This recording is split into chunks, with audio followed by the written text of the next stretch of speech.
Mizuki point of view. After Kakashi collapsed, we had to carry him back to Tazuna house. And by we, I mean Sasuke and Naruto. I was very busy guarding Tazuna, and he had absolutely no time to help carry Kakashi. A few hours later, Tazuna's daughter told us Kakashi was awake, and we could go in to visit him. I entered the room quietly, and I smiled when I saw Kakashi sitting up with his back resting against several pillows. Hey Kakashi, are you alright? I asked softly while glaring worry at him. He smiled back, I think, and nodded. I'm fine. Thank you for asking, Mizuki. I just overused my shotgun. I let out a sigh of relief hearing that it was fine. He was fine. I mainly came to care a bit more the silver-haired man. Silver-haired man. Kakashi, what happened to Naruto's hand back then? It healed abnormally fast. I asked curiously. Kakashi scared and stretched his neck. Hey, have you ever heard of a tail beast? Quickly scanning the shelf of books in my head, I discovered I knew what they were. I said, yes, she said, yes. Is that anything? This is just how I comprehend. Yes, I heard of them before. Why? Well, Naruto has the nine cell still inside of him. That's why he could heal so fast. But it's also why the villagers ignore him since they are afraid of the nine tailed beast. My eye winks a bit at this new information softly soon, but after feeling bad for Naruto, Kakashi Sensei, are you awake? Naruto yelled excitedly as he entered the room with a bored grin on his face. Your Sharingan is amazing, but it puts a lot of strain on the body. Kakashi, you shouldn't have used it so much. I scolded Kakashi. Sorry, Mizuki, but I didn't mean to. He answered sheepishly as he awkwardly rubbed his neck. But you defeated Trust Strong Ninja. We should be okay. Okay, but wow, Tazuna intervened. I want to be so glad about you, Tazuna. We didn't defeat him. Zabuza is very much alive. The masked boy was supposed to get rid of the body right there. Instead, he took Zabuza with him. Furthermore, he used Simbons. Those are normally used for healing purposes and often not lethal. There are even ways to put a person in a temporary dead state as planned in a cold tone to the others. I assume that was Mizuki speaking right there. I had done some reading up on Hunterman while I was at Talking Place, and I came to see upset concluded. Everyone looked shocked at my earlier statement, except Kakashi, who nodded peacefully. Correct as always, Mizuki. I'm going to train you guys for a few days to prepare you for our next encounter with Zabuza. Since you have to recover, we have to time left to train. Furthermore, I want to compliment you all. You've all grown a lot, especially you, Naruto. You've grown the most. I looked at Naruto and gave him a thumbs up as he gave me a wide grin in return. But my moment of feeling proud of Naruto was immediately ruined by his last words. You know you suck Kakashi sensei. Now things are getting interesting. I shut up at his words. Before I could say something, a little boy interrupted us. No, he's not, he said flatly. Whoa, well, is he a little ray of sunshine? Honore, where are you? Sizer said to the little boy, who was apparently called Inare. I'm home, Grandpa. He responded while giving him a hug, and then he looked close to each of us. Mom, they're ninja, right? They're going to die. There's no way a potion could could win by going against Gato. Gee, I feel appreciated. What did you say? You brat. Listen up. I'm a superhero that's going to become the greatest ninja, known as the Hokage. I don't know who Gato or Plato is, but he is but he's an enemy of mine. Naruto jumped up and started yelling at the boy. A hero? How stupid. There is no such thing as a hero, he responded calmly. I could see Naruto ready to attack Inari, but before he could do I do so, I grabbed him by his wrist to stop him from harming the little kid. The little boy looked at Naruto. If you don't want to die, go home. He then turned around and walked out of the room. While I worked towards my appointed room, I walked past another room. He was there crying over a picture of a man he called Dad. Poor boy. His father probably died. We will now begin our training. Before before that, let's once again talk about chakra, the basis for all abilities as a ninja. After hearing that I tuned out for a bit, I decided to study the clearing we were in. While I turned back, I saw Kakashi hanging upside down a tree, and I shrugged up this. So I guess we're doing the tree climbing exercise? Ha, easy. He already taught me how to do that. He tossed a kunai in front of Sasuke and Naruto and told them to go and climb the tree. Hey, why does the music have to do this? That's not fair. Naruto well while he dragging and accused a finger in my direction. I smirked as I walked up the street the same way Kakashi just did, except without the courses, of course. And I sat down on a big branch near the top of three trees. I saw Naruto and Sasuke staring at me with open mouths in awe. Yes, Mitsuki. Since you already mastered this exercise, I'm going to teach you something else. Follow me, follow me, Kakashi then spoke. I jumped down the street. I followed him to another clearing. This is where we sat down on the grass. I'm going to teach you another jutsu. It's called Ryugun no Jutsu, Lightning Dragon Blade technique. It's a remake blast technique. It's a remake jutsu, so it's going to be difficult to master. But we'll try using this technique. The user creates a large dragon made out of lightning, which he used to please his enemies in half and burn them to a crisp. He played the jutsu, which I made it sounded properly cool and powerful. At first, I slowly did hand signs. Afterwards, we decided to add some soccer. After a few hours, I could only manage a tiny dragon. I didn't want to keep training, but Nakachi told me to stop because I didn't want to exhaust my chakra. When we went back to the training grounds,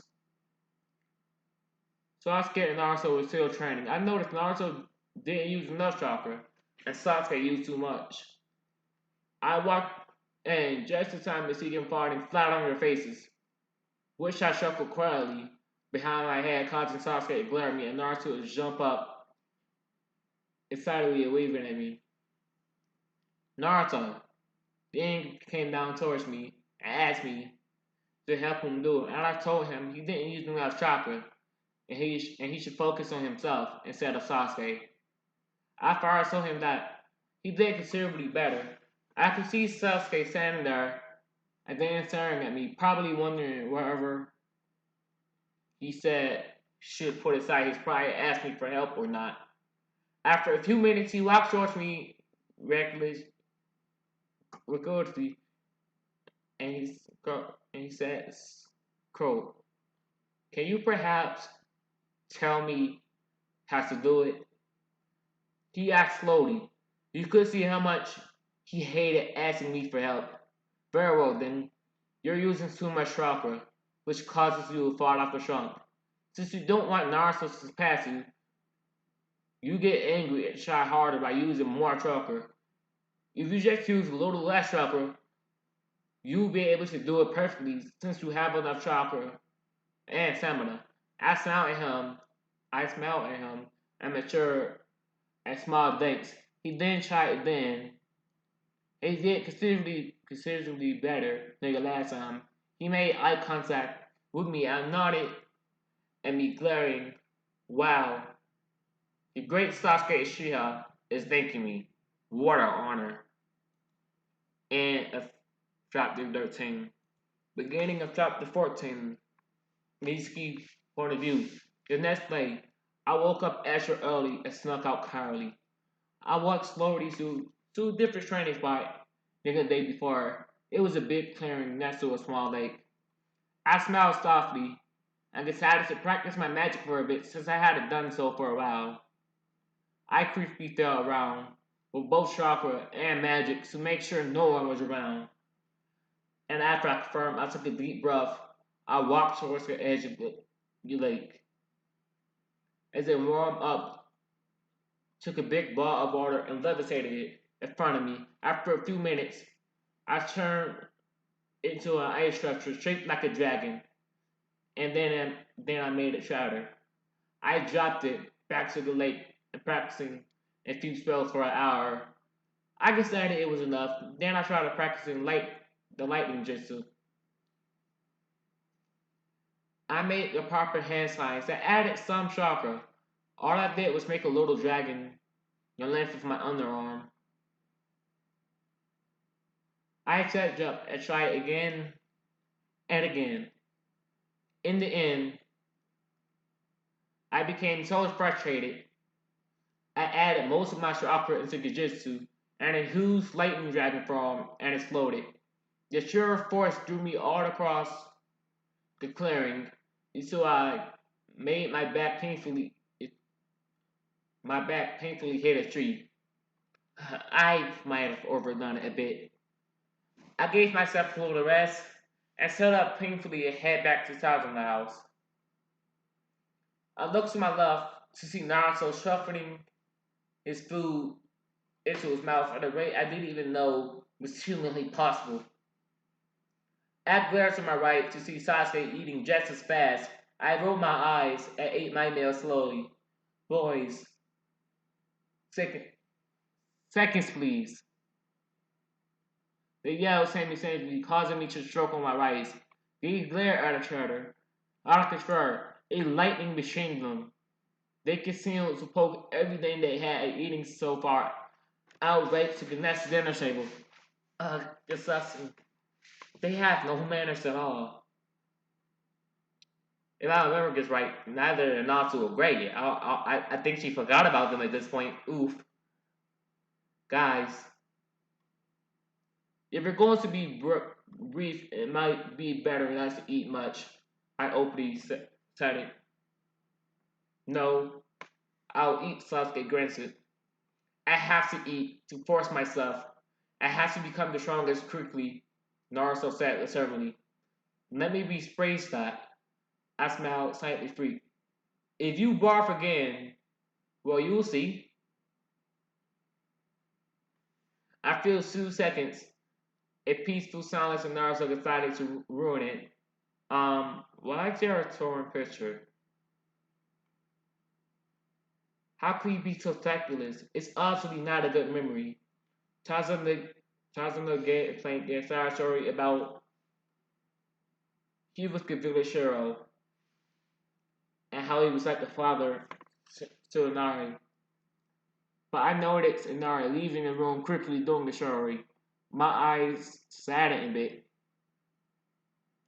The next day, the three of us went to train again.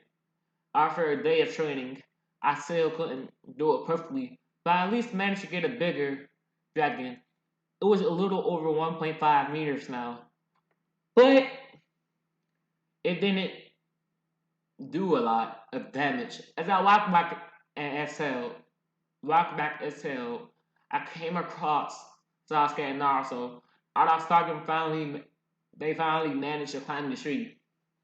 They waved at me, and I dropped down the tree, and you looked just as exhausted as I was.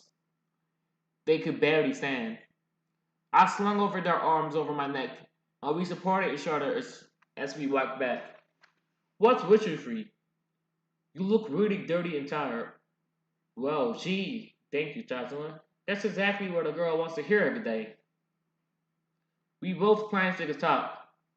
Naruto fist pumping excitedly, causing all three of us to lose balance and fall. Sasuke and I glared at Naruto, and the others laughed at us. Doing then, Shazuna asked us, we were still continuing the mission, and Kakashi answered with some quotes from Okage or something. Why? Why? Inari stood up, abruptly crying. Why you showed up trying so hard that you end up like that? You can never beat Gato. Weak people will lose against strong people. Naruto lifted his head slightly from the table. Shut up. I'm not like you. Shut up. You don't know anything about this country, and you're so nosy. It pisses me off. I'm different from you, someone who doesn't know any real pain and just laugh all the time. My first tender under the table, this kid had no idea what Naruto went through. My fist tightened under the table, this kid had no idea what Naruto went through. Is that why you're pretending to be the main character of a tragedy and just crying? And an idiot like you keep crying, crybaby? Harsh, but needed. Naruto and Inari then both walked out as I assailed myself. I went after Inari. I found him standing outside and sat down him. He looked at me curiously, but didn't say anything. It remained quiet for a few minutes, so I started talking. You know, Naruto's words was a bit harsh, but his life had been harsh as well. He grew up without even knowing his parents. He got bullied a lot, but then he never cries. He always remained happy. He looked at me sadly, and he's not the only one. Sasuke for sure doesn't have any family either. But I don't know all the details about that. And you still have family left. And Nari asked curiously. And do you still have family left? And Nari asked curiously. I sighed. My mother died when I was born. My father blamed me for her death. Ever since she died, my father loathed me. Whatever I did, he was never proud of me. Not even once. So I ran away from home. Met some new people that became like a secondary family. I smiled sadly. Well, about to go, I lost them as well. You should always appreciate what you have, not what you've lost. It's no use to keep living in the past. He then stood up determined and thanked me with a huge hug before walking away. You could come out now. Sasuke emerged from around the corner, so you knew. He went and sat behind me. I see you have a troublesome past as well. I guess I do. I replied so slowly. Since you indirectly told me about your past, it's only fair I tell you mine. I'm rather surprised, but please, nevertheless, I guess he decided to tell me my family, the Uchiha clan, was the most important clan in the village. We had our own compounds we all lived in, including my family, and I lived together with my mom, dad, and my brother Itachi. We were all happy till one day I came home and found the entire clan killed. That night, Itachi came to me. He told me he had killed everyone. He said I should hate him and become strong. So I did. Among tear singled down his cheek as I grabbed his hand and gave him a tight freeze. Please, thank you for telling me. I gave him a genuine smile and he smiled back a bit. We talked about random, more littered things for an hour. So before we decided to go to sleep, huh? I really feel like she's going to get with Sasuke this one. This is chapter 14. This is chapter 14, by the way. Reading this, I really don't know. It's quite possibly that she's going to end up with Sasuke. I'm not going to lie. I think she's gonna end up. I think she's going to end up with Sasuke. But as always, the original story or the link to the story is in the description below if you want to keep reading. So peace out.